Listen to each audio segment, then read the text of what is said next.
Hello everyone and welcome to the Smashi Business Show. Today is Tuesday, November 4, 2025. I am Abdul Majid Awan. Hi, I'm Samir Rahman, and today we have some exciting news and conversations to throw lights on. Thank you so much. And the very first story that we are going to discuss is MAGNiTT's Philip Bahoshy calls for constructive candor. That's a very nice word he used in his LinkedIn post, and he said, this we need in MENA's private capital ecosystem. Sequoia is facing renewed scrutiny over Shaun Maguire's anti-Muslim remarks against Zoran Mamdani, and today is the last day of election. I think November 4, voting opens at 6, closes at 9 p.m.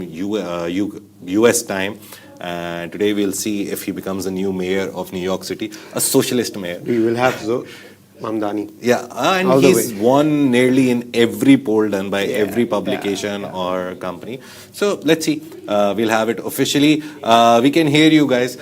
Sultan Al Jaber calls for $4 trillion in annual energy investment as Adnoc and Microsoft forge AI alliance. This is happening in IDPEC, which is happening in Abu Dhabi. Biggest oil, energy, gas, anything, any kind of energy event happening in Abu Dhabi right now. How has your weekend been, Sami, and how are your days going? Because me and Rich were discussing it yesterday. It was very interesting that we have so many shoots going on and there's so much happening. And since we're talking about IDPEC, I just wanted to know, like, there's so much happening, right? It's just not shoots, it's shoots, sports, and the market. Yeah, and in sports, he was telling me that we have we streamed 100 matches over the weekend. Yeah, we streamed about 70 plus DOFA games. Yeah. Then we had basketball. Then we had volleyball, right? I guess we had volleyball. Yeah. And then we provide a solution which is called Pop-Up Solution. We made it ourselves, and it's an inbuilt in-house AI supported system that we provide. If you have a sports match anywhere in the UAE, we send a camera with a tripod and we provide a live stream. So we provide you end-to-end broadcasting services from Augustus Media. Smashi Business is a part of Augustus Media.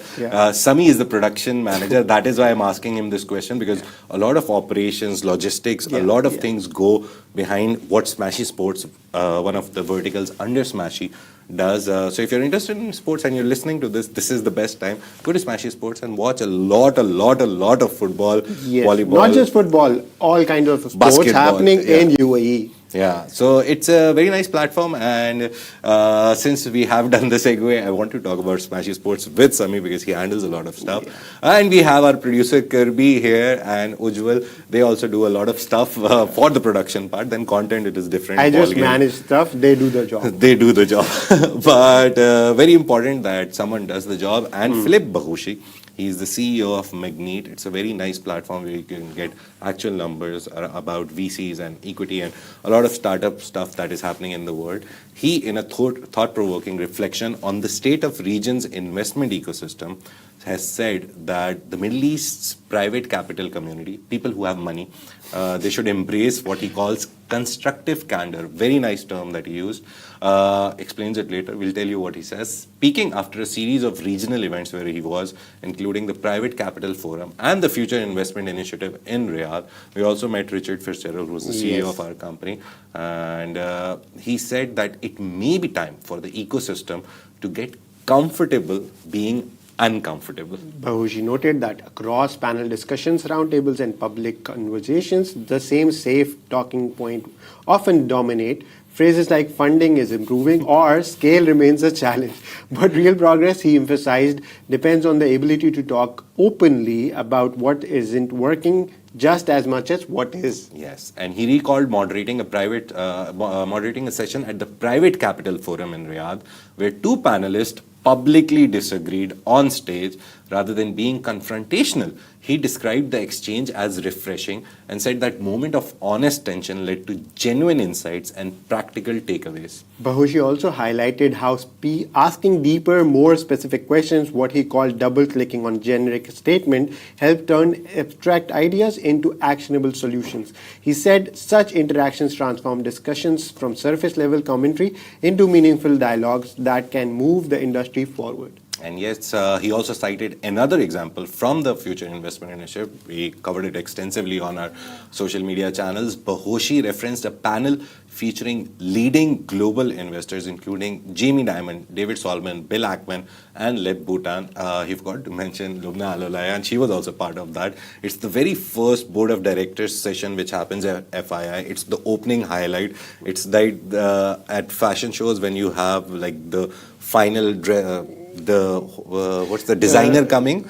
It's kind of like that, but it starts with You called it something, I don't know. Yeah, but it's very important that he commented on it. He basically said the interviewer, David Rubenstein, who also manages a company which manages assets, for his sharp yet respectful questioning, he said it demonstrated that being challenged publicly doesn't weaken credibility. It actually reinforces it. Bahoshy acknowledges that many founders still feel hesitant to speak too freely, wary of how candid remarks might be received by investors, government stakeholders, or clients. He said the sentiments reflects where the ecosystem culture currently stands, but we can't solve what we can't discuss. Yeah, That's and true. he called for a cultural shift towards constructive honesty, the constructive candor comment, especially if the region hopes to close the exit and liquidity gap. He basically is talking about, just to explain it before I move on, exits are when someone sells their whole startup, and he says that a lot of startups are not being sold, and liquidity gap, they're not getting enough funding,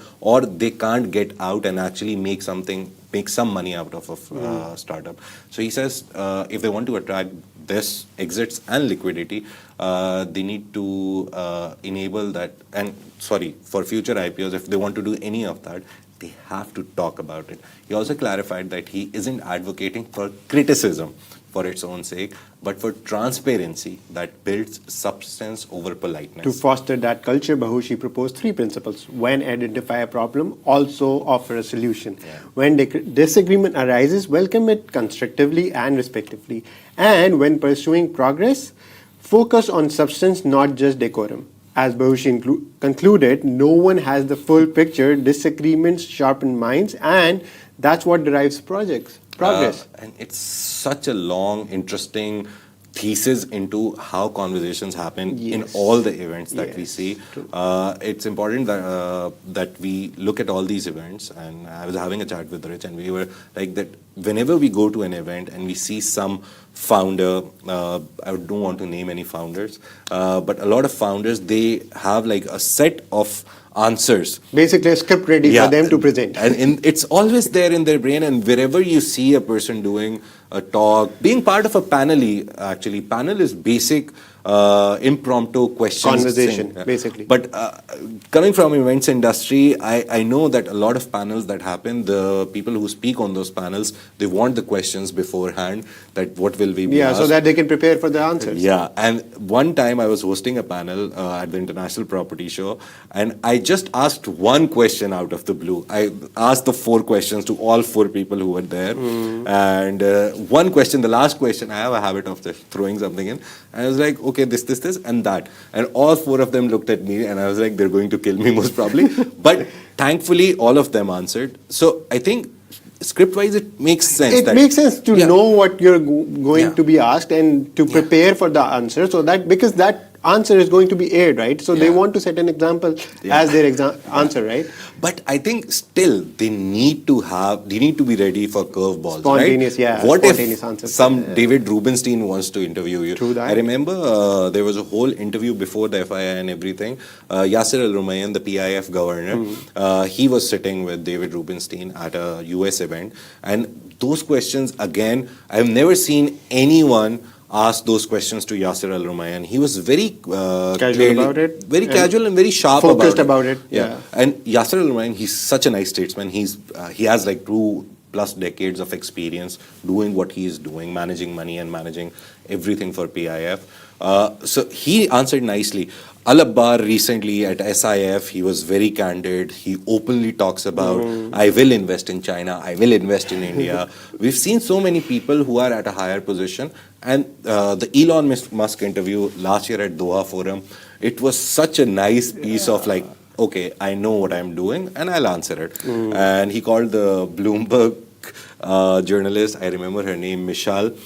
He clearly called her an NPC, a non-playing character, and he's like, "You're asking the same questions or talking like an NPC," and it shows you that at the top level, these people do have the confidence to say anything they want, and they can cover it up. And that's why they're at the top, right? So we need that in founders, and that's what is the point with Philip True Bahoshy. that. He's saying we need the young founders to be, I think, PR, marketing, communication level trained also. Don't just make a good product, learn to sell it as well. Yes. So on Very one important. side, you need to be like Sam Altman or Elon Musk creating new ideas.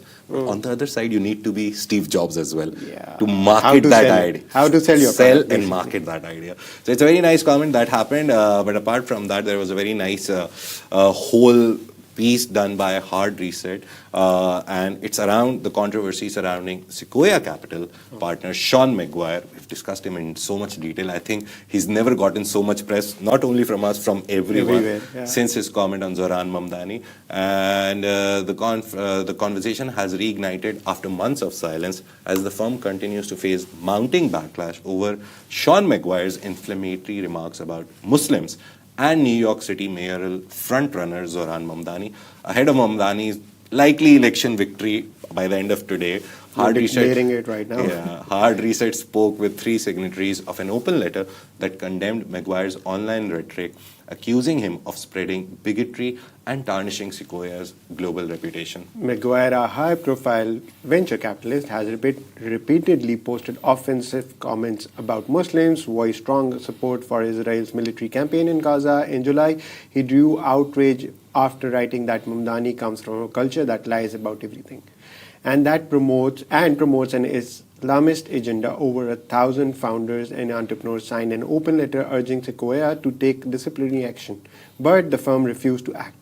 While the letter drew widespread attention, Sequoia remained silent, effectively betting that public anger would fade. They think that in the social media age, people forget. Smashi business doesn't. However, the issue resurfaced in late October after the Financial Times reported that Sequoia's chief operating officer, Sumaya Bilwale, one of the firm's most senior Muslim executives, resigned. The Financial Times report revealed she had raised concerns about Maguire's posts internally, only to see them ignored. According to the same report, Maguire's rhetoric also led to complaints from executives at Sequoia portfolio companies and strained relationship with Middle Eastern investors, a crucial source of capital for global venture firms.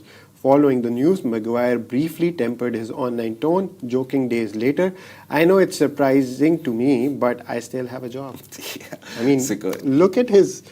Just the confidence, right? Overconfidence. Sequoia's managing partner, Roloff Botha, also later attempted to address the controversy internally again, describing Maguire as one of the firm's spiky people and insisting Sequoia values diversity of opinions. He forgot to mention that it also values Islamophobia, which he's spreading. But many in the startup community saw the statement as tone deaf, reinforcing the perception that Sequoia is shielding Maguire despite growing reputational damage. Among open letter signatories was Abdul Latif Abdul Fattah, founder of Tartil AI, who said many Muslim founders now view Sequoia as baggage. Raising from Sequoia used to be a baggage of honor. He said now it comes with public shame. He and others likened the situation to an ethical due diligence test. Founders increasingly vet investors the same way they vet potential employees. Yeah, and Zuhair Musa, co-founder of Levels.fyi, said Maguire's post crossed a moral line. When you start debating whether the killing of children is justified, you've gone too far. That was what Musa said. He also added that many Sequoia-backed founders felt targeted and alienated, while others have quietly decided never to work with the firm again. Paul Bigger, founder of Circle CI and Tech for Palestine, called Sequoia's handling of the matter untenable. If they fire him, it looks bad. If they don't, it's worse, he said, adding that the firm's deal flow is already materially harmed. As Mamdani expected victory approaches, industry watchers say that controversy may again test Sequoia's credibility, and it's willing to confront one of its most Divisive partners. Sorry, I'm so sorry about that. But what's happening is basically it's a whole line of event. It's a whole timeline of events. And it's building up. Yeah, and he tweeted, Zohran Mamdani replied also to that tweet. A lot of founders from the Muslim and Arab world and internationally also who are Muslim by faith, they got targeted that why is he calling them Islamists? He came back, defended the whole situation. He's like, no, I am not saying Islamist in the sense of Muslims. In the sense of. I am saying Islamist in the sense of the extremists. It's very weird to say that, but yeah, it was tone deaf as all of these guys said. The most important part out of this is that why would a firm take so much pressure from just the for founders, one employee? Just for one employee? And what was stated in all of our stories, last 2-3 stories that we did, that he actually managed to bring $4 billion. And he was one of the guys who, when SpaceX by Elon Musk was starting, he was one of the guys who told Sequoia to invest in SpaceX. And now SpaceX is doing good, so they got a lot of money out of it. So he's brought $4 billion to the company. One, monetarily, I think makes sense that they defend him. But every other account, if he's brought $4 billion, he is losing a lot of money, which I think they are seeing, but they're not taking action. It shows you the wider picture that at an umbrella covering level, Sequoia doesn't want to negate his comments. They actually agree with it. It's like silence basically means you're agreeing with it. Yeah, and Sumaya Balbale resigning, a practicing Muslim from India, British parents, Indian parents, lived in America, born and brought up there. She was like, can't take it anymore, and she resigns. And all of this shows that now the startups in this region and the capital in this region, they have what it takes to put pressure on the big guns. Sequoia, American, one of the biggest venture capital company, investment company, and they are being pressured by this region. And this shows that we have the power now to put pressure on a lot of people. So moving on, one of the stories that came out yesterday, ADIPEC Day 1 started, Sultan Al-Jaber, the head of Adnoc. He's the minister for so many ministries, but famously he's the CEO of Adnoc, Abu Dhabi National Oil Company, and the UAE Minister of Industry and Advanced Technology. He said that the global energy industry needs annual investment of around $4 trillion to meet surging demand driven by data centers and AI. So we saw FII recently finished. Everything was about AI. And now ADIPEC, which is supposed to be an energy conference, oil, gas, this, it's all talking about AI. So speaking at the energy conference in Abu Dhabi, Al-Jaber said that while oil markets face short-term uncertainty, long-term demand remains strong and energy investment must rise to meet the coming data boom. Near-term uncertainty is real while long-term demand remains strong, Al-Jaber said. Our response to meet that demand should focus on data, not the drama. He emphasized that the world's growing appetite for digital infrastructure will require massive upgrades to power grids and sustainable energy system, alongside continued investment in oil and gas. And before I read the next part, I'll tell you, this is the person, Dr. Sultan Al-Jaber, who last year at an event in the US, which was an energy event again, he said that make energy great again. So Trump was playing the card of MAGA, make America great again, and he went on and said, yeah, make energy great again. And soon, in that same event, Aramco CEO, one of the biggest companies again in the world for oil, state-backed oil producer for Saudi Arabia, he came and he also said that, but whatever you're talking about sustainability makes sense, but 10 years down the line. Right now, we need oil. We need fossil fuels, we need gas. So hand in hand, side by side, it works. Complete shift, impossible. So on the back of that, oil producers like the UAE are expanding capacity, even as analysts warn of a potential supply glut that could pressure prices next year. So far, Brent crude has fallen nearly 13% in 2025, but geopolitical tensions and logistical delays have helped keep prices from sliding further. Despite these headwinds, Sultan Al-Jaber said global oil demand will remain above 100 million barrels per day beyond 2040, requiring sustained capital inflows. The OPEC Plus alliance, which includes the UAE, announced on Sunday it will pause production increase during the first quarter of 2026 after modest hikes in November and December. The decision reflects a cautious approach amid mixed market signals as producers balance immediate price risk against the long-term energy outlook. And as part of its growth strategy, Adnoc has also signed a landmark partnership with Microsoft to co-develop and integrate artificial intelligence across its global operations. The collaboration announced ahead of ADIPEC will include Masdar and Adnoc's international arm, XRG, focusing on sustainable energy systems to power Microsoft's expanding AI and data center infrastructure. Dr. Al-Jaber said the deal aims to embed AI into every layer of Adnoc's operation, from producing to logistics, while building energy system that will in turn power AI itself. He described that partnership as a bridge between energy and intelligence, positioning Adnoc at the forefront of digitally enabled low-carbon innovation. Sorry. For Microsoft, the agreement accelerates its sustainability and data ambitions, giving the company access to the UAE's energy expertise and green infrastructure through Masdar. Just to let you know, Masdar is a complete sustainable city solution. It's a big company, sustainability company. They're building a whole city. Both firms will also co-develop AI agents for autonomous operations, expand workforce training programs, and explore transformative AI applications for the energy sector.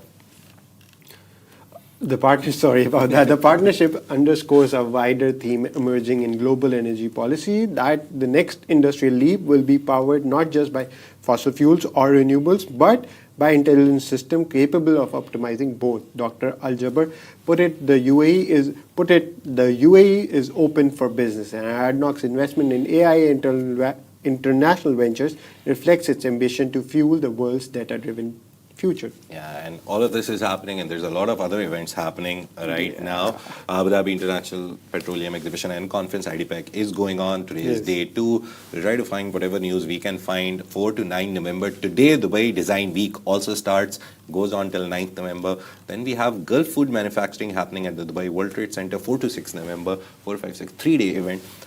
So that's also happening. There's a lot happening in the city. As Sami said, he's very busy. I'm very busy. Everyone is busy with something. Right? Yeah, it's the season. It's where we work the most, I guess. Yeah, it's just Q4 in the UAE and in the Middle East where everything starts happening simultaneously. So keep watching the Smashi Business Show and listening to it. Yeah, that's the wrap today. Thank you so much for tuning into Smashi Business Show. Make sure to follow us across all social media channels at Smashi Business and stay ahead with our daily newsletter. You'll find the subscription link in the description below. This has been a Smashi Business Show, a Smashi Business production, part of the Augustus Media Podcast Network. A big shout out to more than 2 million monthly listeners across all platforms. We've started a Smashi Crypto Show. It's AI driven. We're very AI first company, so it's an AI one, but we're trying to make it as better for you as possible. So Smashi Crypto, go look for it on Apple Podcasts, Spotify, and Gami, wherever you listen to shows, and you can have it. We have a newsletter for Smashi Crypto as well. It's going out every Monday and Friday. So yesterday it went out, so you can just wait for Friday or just go search for it and you'll find the Smashi Crypto newsletter. So you'll get all the news from the digital assets world, blockchain world, crypto world, from the Arab world, Middle East, and North Africa. It's a very interesting one. It's a very short read, so yeah, you'll enjoy it, and maybe you'll learn something about crypto if you don't. So have a great day. We'll see you tomorrow on Wednesday. Most probably Rich will be with me, so we'll have a very interesting discussion tomorrow as well. Take care. Bye-bye. See you.